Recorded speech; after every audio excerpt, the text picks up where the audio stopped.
creio que isto é uma falácia muito grande no meio cristão. Nós muitas vezes apontamos o dedo e sabemos diagnosticar coisas, achamos nós, que não são do nosso foro. Toda a tua existência e ser, isso sim é o que a Bíblia defende, tem uma dimensão espiritual que perpassa tudo o resto, que entra pelo natural adentro. Não é? Quando o Senhor está perto de nós, e saber que o Senhor cuida das nossas necessidades, que Ele conhece as nossas necessidades, que Ele está perto de nós, isso traz tranquilidade aos nossos corações. Olá, bem-vindas a este lugar de esperança a que chamamos Cordão de Raab.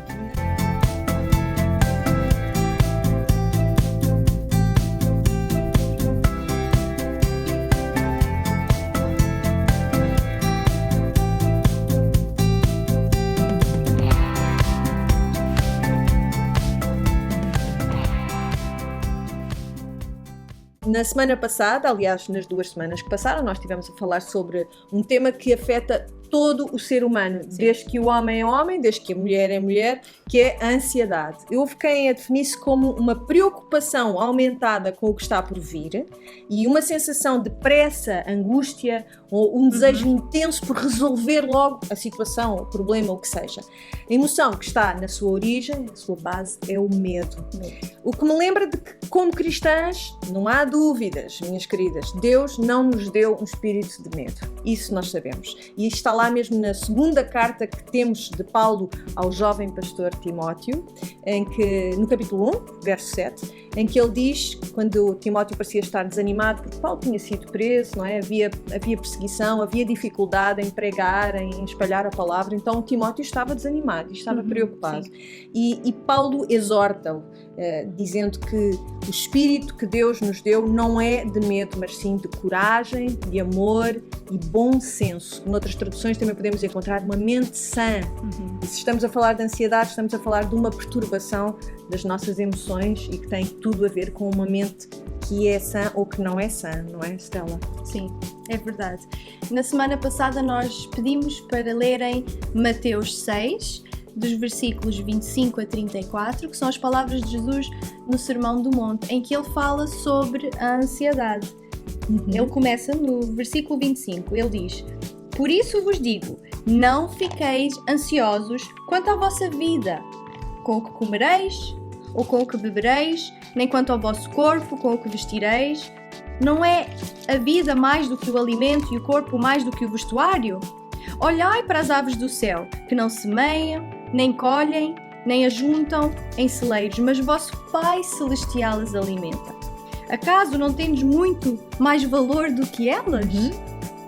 Qual de vós, por mais ansioso que esteja, pode acrescentar sequer 1 hora à duração da sua vida? E por que andais ansiosos quanto ao que vestir? Olhai como os lírios do campo crescem. Eles não trabalham, nem tecem. Mas eu vos digo que nem Salomão em toda a sua glória se vestiu como um deles.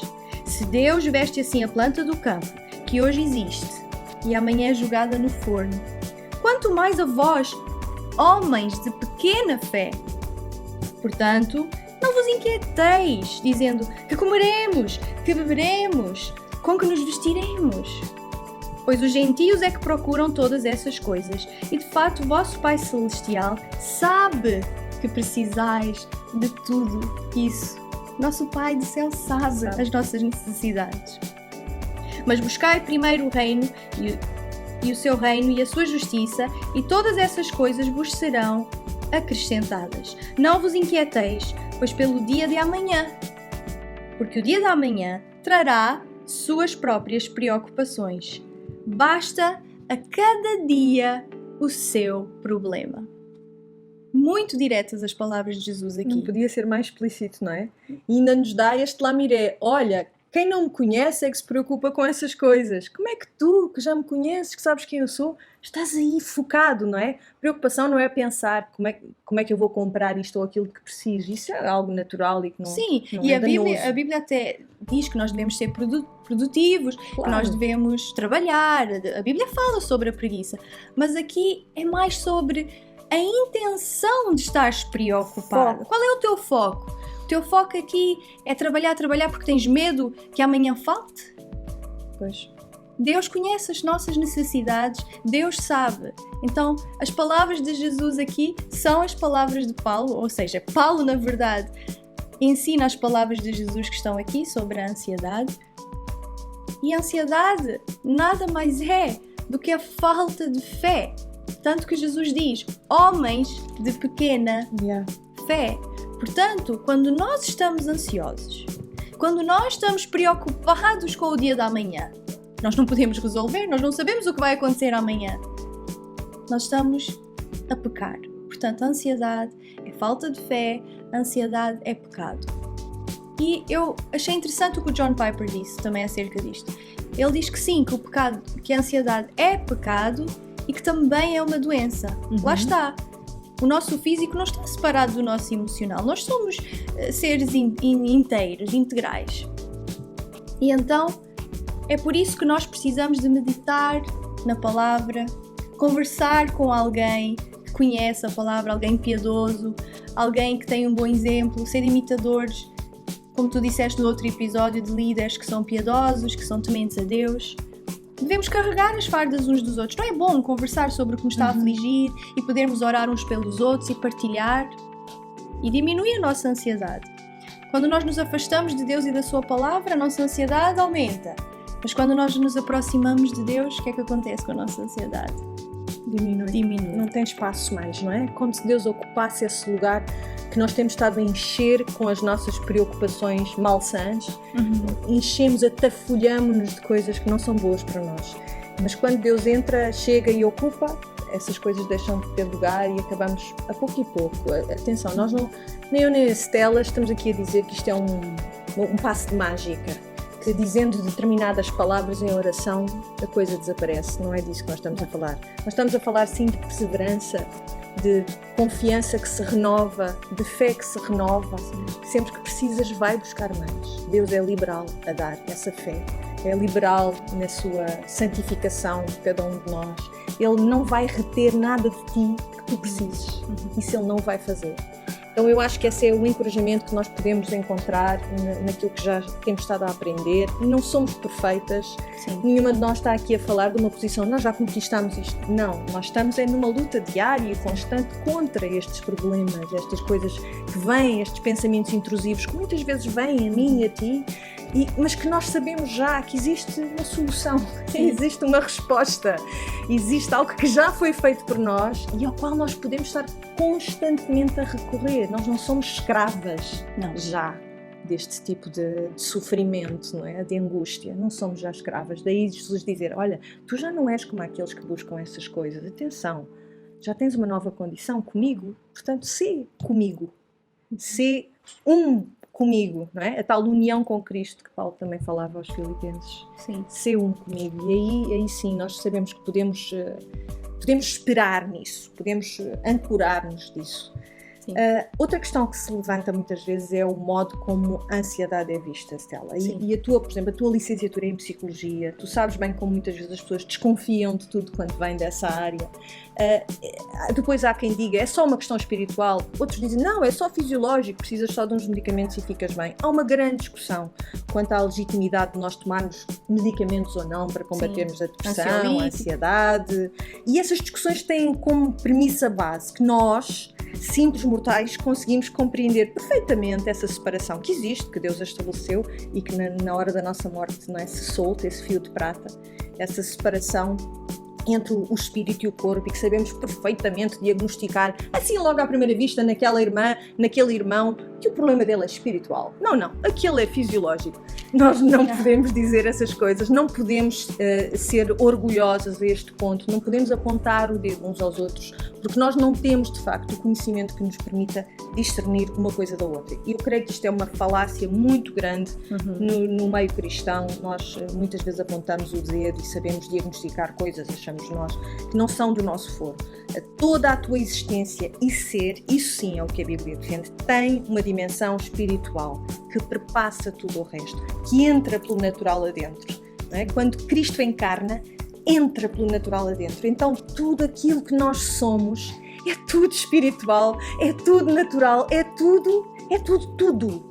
Sim. Quando o Senhor encarna, ele entra em tudo, não há nada que fique fora dessa encarnação. Isso é maravilhoso e nós podemos, de facto, descansar nisso. Nós sabemos, claro, que há questões, que o pecado é a origem dos nossos problemas. Sim. Stella, já dissemos isso logo no primeiro episódio, falámos da queda. É a origem dos nossos problemas. Mas quem é que de mim ou de ti sabe agora dizer qual é o teu problema espiritual que está na origem de uma manifestação que é fisiológica, de uma dor, de uma ansiedade? Sim. Nós não sabemos e não podemos nunca argumentar dessa maneira. Sabes, Adelaide, eu gosto muito do que o John Piper diz acerca disto, dessa divisão, dessa discussão.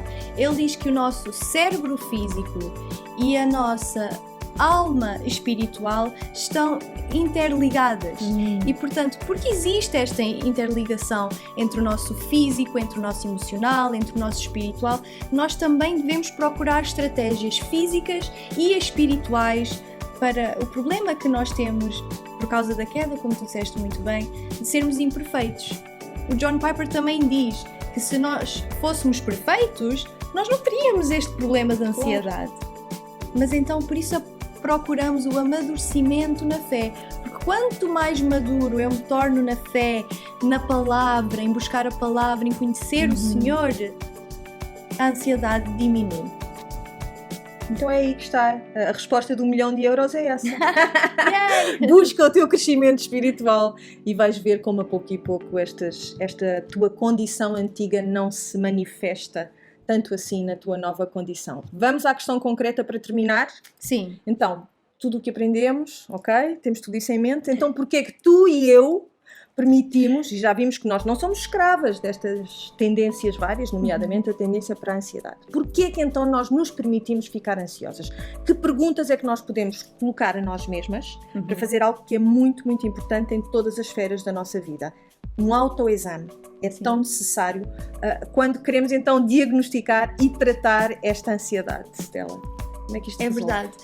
Olha, eu tenho a convicção, através da palavra, através daquilo que estou a aprender, através daquilo que eu tenho lido na palavra de Deus, que o problema é preocupação incessante ou uma preocupação persistente. Essa preocupação que não para, que não nos larga, que nós não largamos, não é? Aí é que está o problema. Então, uma das perguntas é: estás a trabalhar e a ocupar-te incessantemente porque tens medo do futuro ou porque queres glorificar a Deus com o teu trabalho?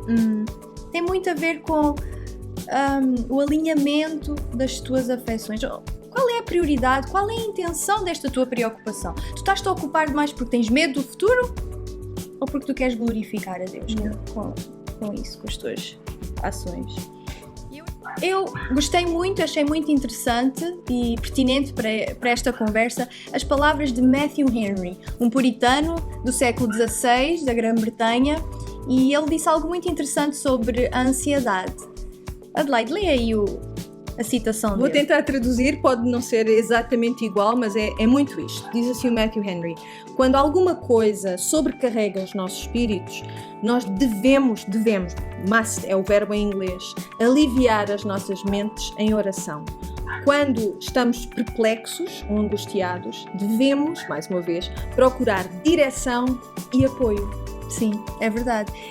E ele fala então muito sobre uma vida de oração consistente, que aumenta essa paz que nós encontramos em Deus e na sua palavra e na sua soberania. Nós entendemos que Deus provê para nós, nós entendemos esses aspectos, essas características de Deus que nos guarda, que cuida de nós em amor como um pai cuida de um filho.